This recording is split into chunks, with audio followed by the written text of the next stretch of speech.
दिन जहां हम नवनिर्माण के 9 साल मना रहे हैं, जो साक्षी। I request Joint Director Central Bureau of Communication Mr. Ghulam Abbas to present.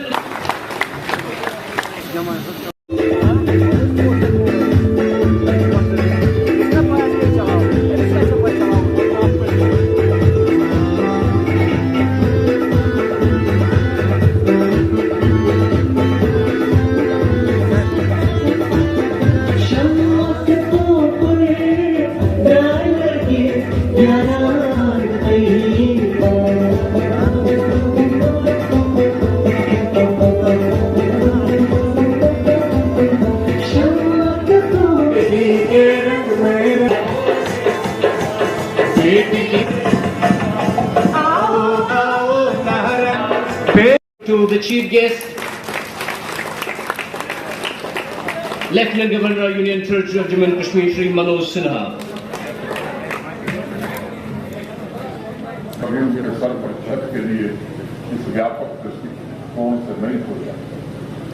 योजनाएं चली लागू की गई, सही तरीके से जमीन पर पहुंची कि नहीं पहुंची, उनका मूल्यांकन भी नहीं।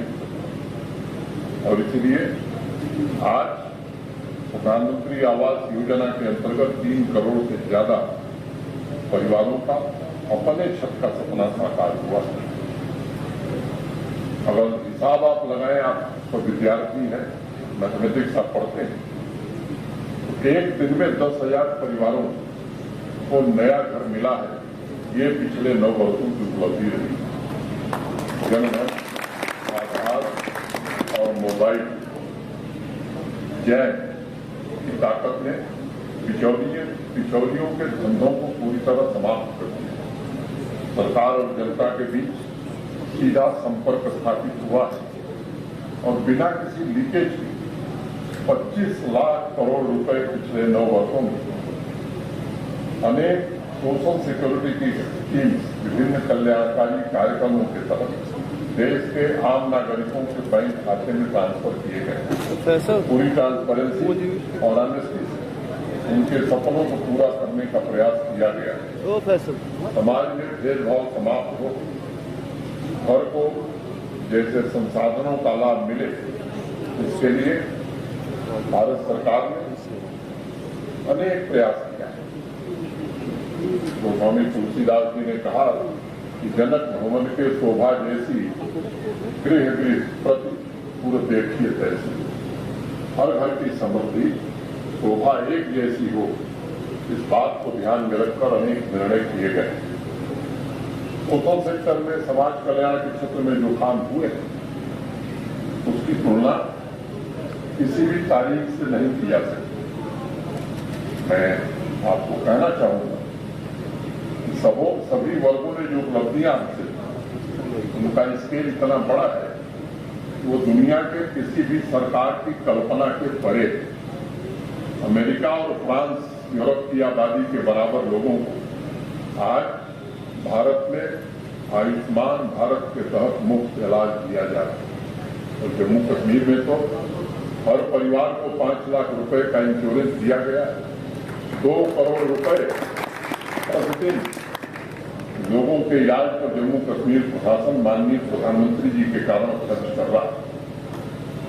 इतने बड़े स्केल पर दुनिया के किसी भी देश ने आज तक वेलफेयर सोसाइटी की स्थापना नहीं की।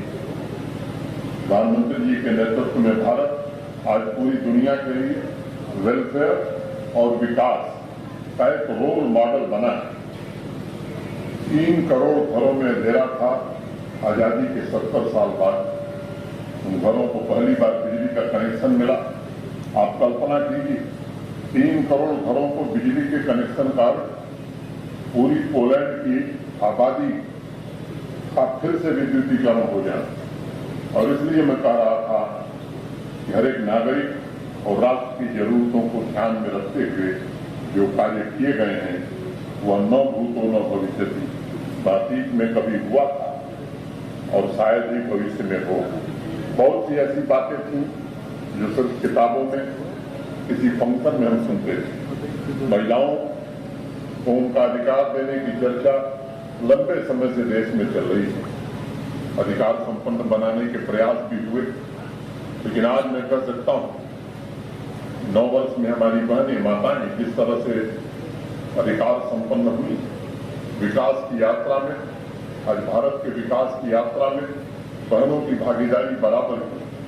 10 करोड़ से ज्यादा धुएं से भरे हुए किचन को एलपीजी कनेक्शन देकर अनेक बहनों की जिंदगी को बदलने का काम किया गया। अगर दुनिया में अब तुलना करें तो इस अभियान का मतलब जर्मनी जैसे देश के हर एक नागरिक को एलपीजी कनेक्शन देना। स्टैंड अप इंडिया के तहत दी गई सहायता में 80% हिस्सेदारी हमारी बहनों, 80 करोड़ लोगों को मुफ्त अनाज दिया जा रहा। अभी चौधरी साहब ने बताया कि 11 करोड़ से ज्यादा टॉयलेट्स का निर्माण इस देश में किया गया है। अभी तक पिछले 2 वर्षों में 12 करोड़ घरों तक नल से शुद्ध जल पहुंचाने का काम पूरा कर लिया गया है और जम्मू कश्मीर में भी इस वर्ष के अंत तक, फाइनेंशियल ईयर के अंत तक, हर घर तक नल से शुद्ध जल पहुंचाने में जम्मू कश्मीर प्रशासन प्रधानमंत्री जी के कारण सफल हो चुके हैं। कोविड के दौरान भी 20 करोड़ बहनों के अकाउंट में सीधे कैश ट्रांसफर किए गए। 27 करोड़ से अधिक बहनों को प्रधानमंत्री मुद्रा योजना के तहत आर्थिक सहायता उपलब्ध कराकर उन्हें ताकतवर बनाने का काम किया गया।